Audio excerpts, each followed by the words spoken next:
Yeah, you can count me in. What's cracking, everybody? Hello and welcome back to Gaming 101 with Mr. Berger. Now, tonight's video is going to be a little bit shorter. I'm going to go ahead and just show us two replays, and these are pretty good examples of how to counter a Mortar and an Xbow deck, so Siege archetype. Now, in the first replay here, I'm using my Hog Jack deck that I use on ladder. If you want more tips and suggestions on how to play that deck, then go ahead and take a look at the video on that one that I did a while back. In the second video, I'm going to be playing my bridge spam deck. I did a couple videos on that as well. But let's take a look at what I did there. So to distract his Mortar, I placed my Knight in the opposite lane of the Mortar, but about 3 or 4 tiles up from my King Tower. So about where you would put like an Inferno Tower or a Cannon or a Tesla as a defensive structure. And what that does then is that allows the Knight or maybe your Ice Golem or any other tank like that to go off in the opposite lane and fully distract the Mortar. And as you saw there, it distracted about 2 or 3 shots from the Mortar there. So what you want to do is save your mini tank, your Knight or your Ice Golem, for every time that you see that Mortar or that Xbow go up. You want to place it, like I said, 3 or 4 tiles, maybe 5 or 6 even, up from your King Tower in the center and on the opposite lane of the Mortar or the Xbow. And that'll allow you to completely shut it down, or maybe not completely shut it down, but definitely distract it for a while. So there's also a few things you want to keep in mind when playing against Siege decks. When you see the Mortar or the Xbow, they're oftentimes going to support it right away. So they're rarely, unless they're not very good, they're rarely going to just place a naked Mortar or Xbow without having any elixir to put like a mini tank or some archers or something in front of it to preemptively distract what you're going to put down. And I talked about this in my stream when I was playing Xbow for about an hour and a half. Now let's see what I do here again. I have my Knight in hand as he has his Mortar. I placed it about 3 or 4 tiles up from my King Tower on the opposite lane there, as close to the center as I can, but on the opposite lane of the Mortar. And that allows the Mortar to fully become distracted to my Knight. And then I put down my pressure in the right lane to finish off the Mortar there by putting in the Hog and the Lumberjack. Well, he of course has to answer my Knight in the left lane as well. So he gets distracted by that and invest some elixir in that. Now the poison is in a great spot. The Lumberjack died, so the Rage goes off in a great spot, and the Hog was able to kind of finish off the tower and get a few swings off on the Mortar there. And on top of that, I put the Knight again for a 3rd time in the opposite lane of the Mortar, and I was able to distract it.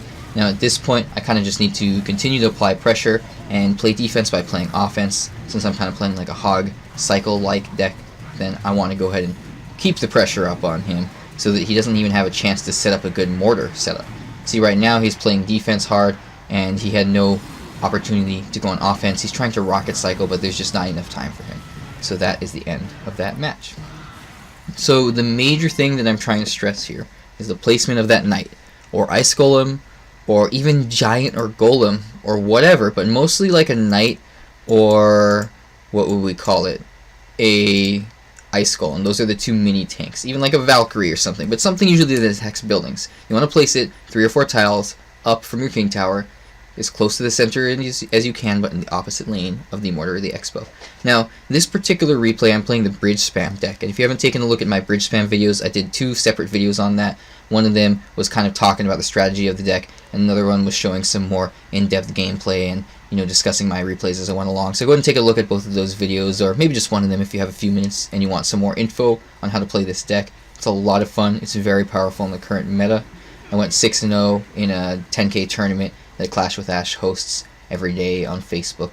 Anyway, let's get back into what's going on here. He used his Xbow defensively in this one. So let's see what I do.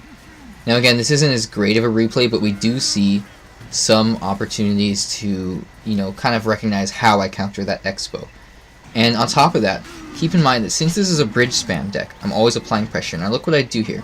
I put the Ice Golem in the right there, about 3 or 4 tiles up from the King Tower, like I've said about 4 times now, and in the opposite lane of the Xbow. It distracts the Xbow for a while. It allows me to place some units down. Now the Xbow does lock onto my tower at this point, and as you can see, he's applying a lot of pressure there. So keep that in mind. You're generally going to see like Xbow cycle decks and Mortar cycle decks, so they're going to have a lot of cheap units that they want to place to support your their Mortar or their Xbow. Anyway, I break through there. I apply a lot of pressure on the left with the Bandit and the Dark Prince, and that's just the power of the bridge spam. And then what I do is I opt to just play aggressively and put a battle ram on the right there, and that allows me to fully break through on the right and destroy that tower, because since he was kind of distracted on the left, he didn't really have time or elixir to react to that thing on the right there, and that kind of shut him down from putting down the Xbow. So let's go ahead and run into double time here and see how I finish this off, because I think it's just a 2-1 match. This time I play it a little bit more aggressively, and now this time the Xbow locks onto the tower, and I got the Dark Prince, I got the Bandit running in there, and they destroy it, so that's good. So instead of using my Ice Golem in the opposite lane that time, I just kind of played more aggressive and put the pressure on the Xbow, because I used the Ice Golem right directly on the Xbow to distract it. You know, it's probably just messing around and having fun at that point. Or maybe I was just trying to do something unconventional, but regardless, it worked out for me.